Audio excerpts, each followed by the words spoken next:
চাল ছাড়া দুর্দান্ত স্বাদের এই পায়েসটি বানাতে চাইলে এখনই বানিয়ে নিন। চাল ছাড়া যে এত মজার পায়েস তৈরি করা যায় অনেকেই হয়তো বা জানে না। এই পায়েসটি বাচ্চাদের স্বাস্থ্যের জন্যও কিন্তু অনেক ভালো। তো চলুন কীভাবে তৈরি করেছি এই পায়েসটি সেটা দেখে নিই। এখানে আমি 1 কাপ চিড়া নিয়ে নিচ্ছি। এখন এই চিড়াটাকে খুব ভালো করে ধুয়ে নেব। অবশ্যই পরিষ্কার পানিতেই ধুয়ে নিতে হবে। তো খুব ভালো করে ধুয়ে তারপরে আমি এটাকে এভাবে এক সাইডে রেখে দিচ্ছি। এখন এই চিড়াটা আমি নিয়ে নেব, আর বাকি যে কাজগুলো আছে সেটা আমি রেডি করে নিয়েছি। চিড়াটা কিন্তু অবশ্যই ভালো করে ধুয়ে নিতে হবে। এখন চুলার পরে একটা কড়াই বসিয়ে দিচ্ছি, আর এখানে আমি দিয়ে দিচ্ছি ঘি। আর ঘিটা দেওয়ার চেষ্টা করবেন, এতে করে খুব সুন্দর ফ্লেভার বের হয় আর খেতে অনেক বেশি মজার হয়। 1 চা চামচ ঘি দিয়ে এখানে কিছু বাদাম কুচি আর কিশমিশ দিয়ে দিচ্ছি। দিয়ে খুব ভালো করে একটু ভেজে নেব।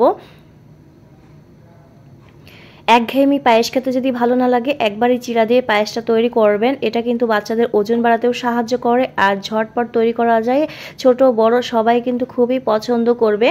তো এই যে বাদামগুলো কিশমিশগুলো ভাজা হয়ে গিয়েছে, এখন উঠিয়ে নিচ্ছি। এখন এই কড়াইয়ের ভিতরেই আমি দুধ দিয়ে দিচ্ছি। এখানে আমি 3 কাপ দুধ দিয়ে দিচ্ছি। আপনারা আপনাদের ইচ্ছে অনুযায়ী কম বেশ করে কিন্তু রান্না করে নিতে পারবেন। দুধটা দিয়ে খুব ভালো করে একটু নেড়েচেড়ে মিশিয়ে নেব।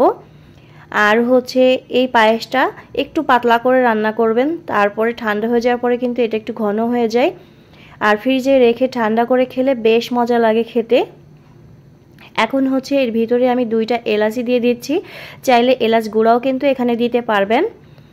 এখন এটাকে আমি একটু জাল করে নেব, আর দিয়ে দিচ্ছি সামান্য একটু লবণ। মিষ্টি জিনিসে একটু লবণ দিলে খেতে বেশ ভালো লাগে।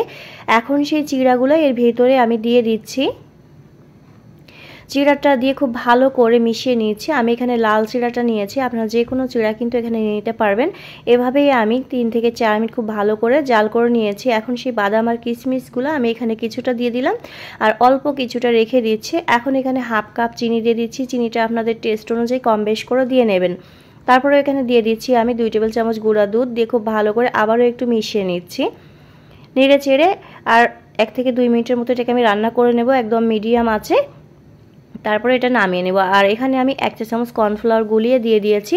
এতে করে এই চিড়ার পায়েসটা একটু আঠালো টাইপের হবে আর খেতে বেশ ভালো লাগবে। তা না হলে কিন্তু খেতে ভালো লাগবে না। কর্নফ্লাওয়ার না থাকলে চালের গুঁড়া গুলিয়েও এখানে দিতে পারবেন। তো এটা হয়ে গিয়েছে। এখন নামানোর আগে এখানে আমি আরও 1 চা চামচ ঘি দিয়ে দিচ্ছি, এতে করে খুব সুন্দর ফ্লেভার আসবে। এখন নেড়ে চেড়ে এটাকে আমি নামিয়ে নেব। তারপরে ঠান্ডা ঠান্ডা পরিবেশন করবেন। এটা আমি নামিয়ে নিচ্ছি। এখন একটা বাটিতে নিয়ে নিয়েছি। গরম অবস্থায় আমি নিয়ে নিয়েছি। এটা ঠান্ডা হলে ফ্রিজে রেখে দেব। আর ঠান্ডাটাই খেতে কিন্তু বেশ মজার। তো এই যে তৈরি হয়ে গিয়েছে দারুণ মজার চিড়ার পায়েস। অবশ্যই আপনারা তৈরি করে খেয়ে দেখবেন। এর পায়েসের রেসিপিটি কেমন লেগেছে অবশ্যই কমেন্ট করে জানাবেন। আর কখনো এভাবে না খেয়ে থাকলে একবার হলেও খেয়ে দেখবেন। আশা করি আপনাদেরও ভালো লাগবে এবং বাচ্চারাও কিন্তু খুবই পছন্দ করবে। অবশ্যই তৈরি করে খেয়ে দেখবেন। আর কেমন লেগেছে অবশ্যই কমেন্ট করে জানাবেন। আজকের মতো বিদায় নিচ্ছি। আল্লাহ হাফেজ।